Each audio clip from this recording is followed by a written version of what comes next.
Hello les amis, jour 14 du défi de 25 jours pour faire de la prévention pour la santé mentale. J'ai été nominée par Yanis et donc aujourd'hui on va voir justement un outil hyper important pour faire de la prévention pour la santé mentale, mais surtout pour gérer ses émotions et gérer son stress. Devinez ce que c'est? C'est la cohérence cardiaque. Alors, pourquoi la cohérence cardiaque est super importante justement pour gérer tout ça? Parce qu'elle agit autant sur les systèmes sympathiques que parasympathiques qui justement va aider à réguler plein de choses à l'intérieur de notre corps et donc va avoir un impact autant sur notre santé physique que mentale que émotionnelle. Donc voilà, je vais vous lire quelques effets entre autres hyper importants. Donc il y a une baisse du cortisol, qui est l'hormone justement sécrétée quand il y a des stress. Il y a augmentation de la DHEA, c'est l'hormone de jouvence, en fait, celle qui ralentit le vieillissement. Il y a augmentation de certaines immunoglobulines, donc elle participe plutôt au renforcement du système immunitaire. Il y a augmentation de l'ocytocine, alors elle, c'est ce qui favorise plutôt l'attachement aux personnes, aux relations, donc on se sent moins seul, donc dans le cas de la dépression, c'est très bien. Il y a augmentation aussi de facteurs natriurétiques. Bon, ça c'est spécial, c'est surtout pour le cœur. En fait, en gros, ça fait diminuer l'hypertension artérielle. Il y a augmentation aussi des ondes alpha. Donc ça va favoriser tout ce qui est mémoire, apprentissage, communication, coordination.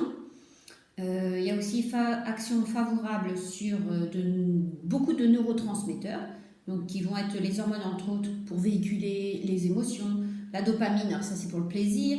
La sérotonine, c'est ce qui permet de faire de la prévention justement contre la dépression et contre les angoisses. Donc ça, c'est le top pour ce challenge-ci. Et un effet à long terme, si on fait la cohérence cardiaque régulièrement, donc tous les jours, je vais vous expliquer le principe tout à l'heure. Il y a une diminution, on l'a déjà dit, de l'hypertension artérielle, diminution du risque cardiovasculaire, régulation du taux de sucre, donc ça va jouer aussi pour les personnes qui ont du diabète. Réduction du périmètre abdominal, donc ça c'est plus niveau charge pondérale, obésité. Il y a une meilleure récupération, donc pour ceux qui sont très sportifs, c'est très très bien. Au lieu de faire de la méditation, si ce n'est pas votre truc, eh bien, faites plutôt de la cohérence cardiaque et vous allez voir que vous récupérez et vous vous apaisez très rapidement. Il y a aussi une amélioration de la concentration et de la mémorisation, une diminution des troubles de l'attention et de l'hyperactivité, donc ça c'est pour les enfants un petit peu trop speedos. Il y a une meilleure tolérance à la douleur, donc aussi c'est un impact sur le mental parce que la douleur a aussi tendance à créer de la dépression. Amélioration de la maladie asthmatique, évidemment, puisque ça concerne la respiration, on va le voir.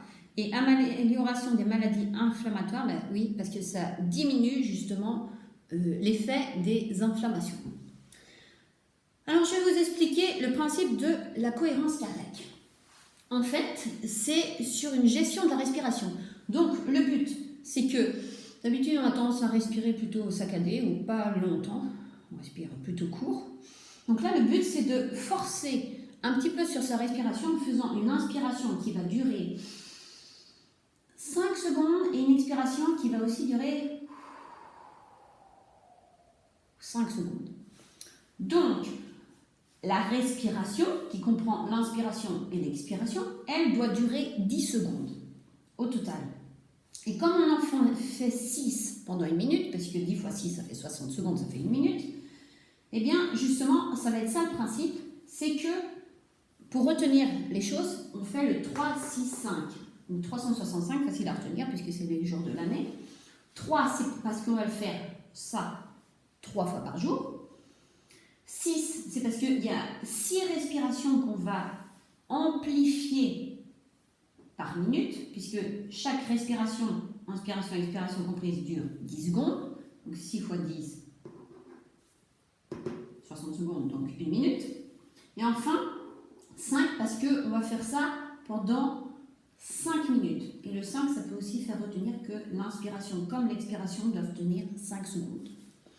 Donc, le but, c'est justement quand vous êtes pris par un stress ou par une émotion très très vive, c'est de pouvoir utiliser cet outil et en bénéficier tout de suite pour se calmer.